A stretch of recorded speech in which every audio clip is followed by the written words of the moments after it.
নমস্কার বন্ধুরা, অস্তিত্ব কথা চ্যানেলে আপনাদের স্বাগত।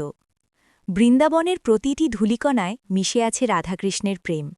কিন্তু আপনারা কি জানেন, একবার স্বয়ং শ্রীকৃষ্ণকে রাধার মান ভাঙাতে এমন এক ছদ্মবেশ ধারণ করতে হয়েছিল যা দেবতারাও কল্পনা করতে পারেননি?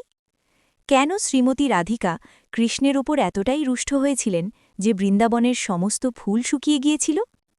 আজ শোনাব রাধাকৃষ্ণের সেই অনন্য এবং অজানা কাহিনী। একবার নিভৃত নিকুঞ্জে ললিতা ও বিশাখা শ্রী রাধাকে একটি বিশেষ অলঙ্কারের কথা বলছিলেন। ঠিক সেই সময় কৃষ্ণ চপলতা করে শ্রী রাধার একটি অতি প্রিয় কস্তুরী তিলক নষ্ট করে দেন। শ্রী রাধা কৃষ্ণের এই চপলতায় অত্যন্ত রুষ্ট হন। তিনি স্থির করেন আজ কৃষ্ণের মুখ দর্শন করবেন না।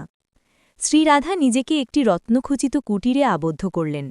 বৃন্দাবনের আনন্দ যেন থমকে গেল। কৃষ্ণ বুঝতে পারলেন এবারের মান সাধারণ নয়।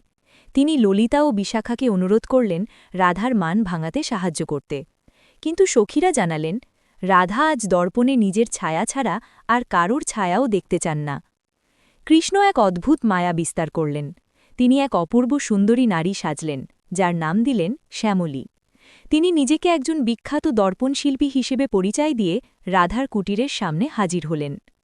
শ্যামলী ছদ্মবেশী কৃষ্ণ সখীদের বললেন, আমি এমন এক জাদুকরী দর্পণ নিয়ে এসেছি যেখানে মানুষ কেবল নিজের রূপ নয়, বরং নিজের হৃদয়ের সবচেয়ে প্রিয় মানুষটিকে দেখতে পায়। কৌতূহলী হয়ে শ্রী রাধা শ্যামলীকে ভেতরে আসার অনুমতি দিলেন।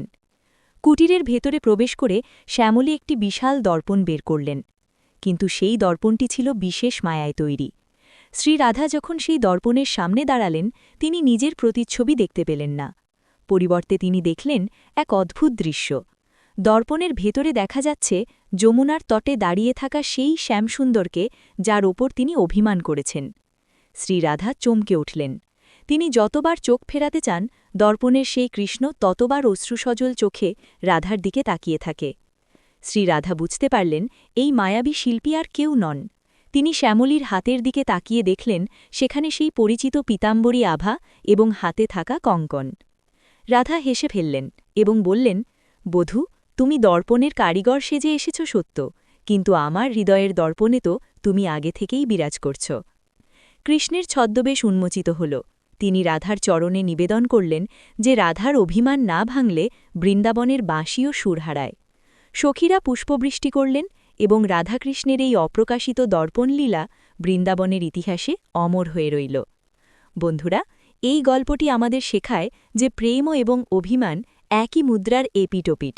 যেখানে গভীর ভালোবাসা থাকে, সেখানে মান অভিমানও হয় এক প্রকারের মিলন। অস্তিত্ব কথা চ্যানেলের এই ভিডিওটি যদি আপনাদের ভালো লেগে থাকে, তাহলে লাইক করুন এবং শেয়ার করুন। রাধাকৃষ্ণের এই লীলা নিয়ে আপনার মতামত কমেন্টে জানাতে ভুলবেন না। রাধে রাধে।